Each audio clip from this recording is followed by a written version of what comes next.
Santoshi. Welcome to signature with S. ఈరోజు మనం ఎంతో టేస్టీగా ఉండే సూపర్ ఫుడ్ మటన్ కర్రీ ఎలా చేద్దామో చూద్దామో. మరి ఒక్కసారి తింటే మళ్ళీ మళ్ళీ తినాలనిపించే ఈ మటన్ కర్రీ హోటల్ టేస్టీతో ఎలా చేయాలో నేను చూపిస్తాను, రండి. ఈ మటన్ కర్రీ కంటే ముందుగా కొంచెం మసాలా రెడీ చేసుకోవాలి. అదేంటో నేను చూపిస్తాను. ముందుగా ప్యాన్లో ఒక 2 టీ స్పూన్ల ఆయిల్ పోసుకోవాలి.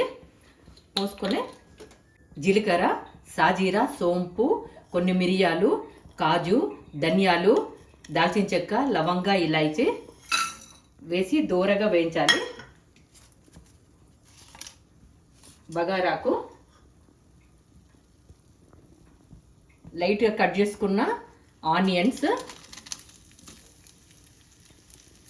2 పచ్చిమిర్చి,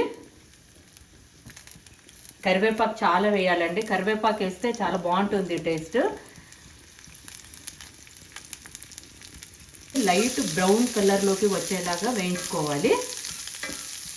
2-3 ఎండుమిర్చి, అల్లం వెల్లుల్లి,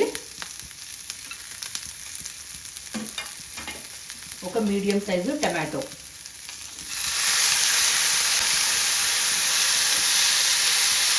స్టవ్ను మీడియం సైజులో ఉండి ఈ ఆనియన్, కరివేపాకు ఇవన్నీ కూడా బ్రౌన్ కలర్కి వచ్చేసే వరకు వేయించాలండి. నేను ఇప్పుడు బ్రౌన్ కలర్కి వచ్చేస్తున్నాయి. ఇప్పుడు మెల్లగా ఒక 2 టీ స్పూన్లంతా గసగసాలు వేయాలి. ఎందుకంటే ముందుగా వేస్తే మారుతుంది, అందుకనే ఈ మధ్యలో 2 టీ స్పూన్ల గసగసాలు వేసి వీటిని మొత్తం మళ్ళీ ఫ్రై చేయాలి. చల్లారాక మిక్సీ చేసి రెడీ పెట్టుకోవాలి. ముందుగా వేయించి పెట్టుకున్నటువంటి మసాలాను పేస్ట్ చేశాను. ఇలా పేస్ట్ చేసి పక్కన పెట్టుకోవాలి. నేను ఇప్పుడు 500 గ్రాముల మటన్కి కొలత చెప్తున్నాను. ఇది 4 టీ స్పూన్స్ ఆయిల్ పోయాలి. మటన్ కాస్త ఎక్కువనే పడుతుంది. వేడైందండి. ఇప్పుడు కాస్తంత బగారాకు, దాల్చిన చెక్క, 2 లవంగాలు, ఇలాచీ వేసుకోవాలి. వేసుకున్నాక కొన్ని సన్నగా తరిగినటువంటి ఆనియన్స్ వేసుకొని బ్రౌన్ కలర్ వచ్చే వరకు మీడియం ఫ్లేమ్లో వేయించాలి. ఆనియన్ బ్రౌన్ కలర్కి వచ్చేసాయి. కాసింత పసుపు వేసుకొని మనం తయారు చేసుకున్నటువంటి పేస్ట్ మొత్తం ఈ ఆయిల్లో మొత్తం వేసి వేయించాలండి. ఈ మసాలా ఆయిల్లో ఇట్లా సెపరేట్ అయ్యే వరకు చాలా ఫ్రై చేయాలి. ఎందుకంటే మసాలా గుమగుమలాగే వాసన వస్తుంది. అప్పుడు మనము శుభ్రంగా కడిగి పెట్టుకున్నటువంటి మటన్ ఇందులో వేయాలి. శుభ్రంగా కడిగి పెట్టుకున్నాను. దీన్ని ఇందులో వేసి మసాలా పట్టే వరకు దాన్ని ఒక 5-6 మినిట్స్ ఇలాగే అటు ఇటు కలుపుతూ మసాలా దీనికి మటన్కు పట్టే వరకు ఉంచాలి. ఇట్లా మీడియం ఫ్లేమ్లో పెట్టి అటు ఇటు కలుపుతూ గాస్కెట్ను విజిల్ తీసేసి మూత కాసేపు పెట్టి ఒక 5 మినిట్స్ ఉంచాలండి. ఆయిల్ పైకి వస్తుంది. అప్పటి వరకు దాన్ని అలాగే ఉంచాలి. 2 పచ్చిమిర్చి వేయాలి. వేసేసి మనం ఇంతకుముందు ఉప్పు కారం కలుపుకోలేదు. ఇప్పుడు మనకి ఎంత మిరియాలు వేసాం కాబట్టి దీనికి ఒక సరిపడేంత, మీరు కారం ఎక్కువ తింటే ఎక్కువ, మీకు ఎంత కావాలో అంత కారం వేసేసుకొని ఉప్పు వేసేసుకొని ఒకసారి కలపాలి.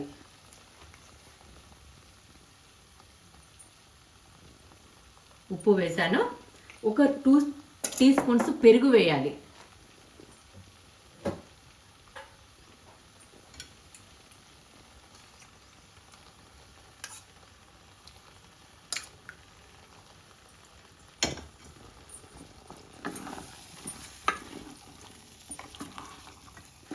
మీడియం ఫ్లేమ్లోనే చేయాలండి ఇది.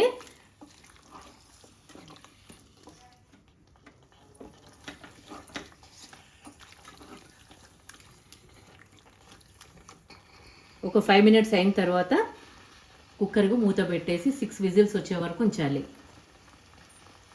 6 విజిల్స్ అయిపోయాయి. ఇప్పుడు ఎలా అయిందో చూద్దాము. కొంచెం చివరిగా సన్నగా తరిగిన కొత్తిమీర వేసి ఒక్కసారి కలుపుకోవాలి. ఉడికిందో లేదో చూద్దాము. ముద్దురుగా ఉంటే 6 విజిల్స్ వరకు, లేదు లేతగా ఉన్నది అనుకోండి 4 విజిల్స్ సరిపోతుంది. ఇప్పుడు చూడండి, మనం 6 విజిల్స్కి నేను చిన్నగా చేసి ఆఫ్ చేశాను. మటన్ ఉడికిందా లేదో చూసుకోవాలి అనుకుంటే ఉడికిందండి. మటన్ మెత్తగా అయిపోయింది. అంటే 6 విజిల్స్ సరిపోయాయి. ఇది ఇంకా మటన్ అయిపోయినట్టే. ఒకసారి టేస్ట్ చూద్దాము ఎలా ఉందో.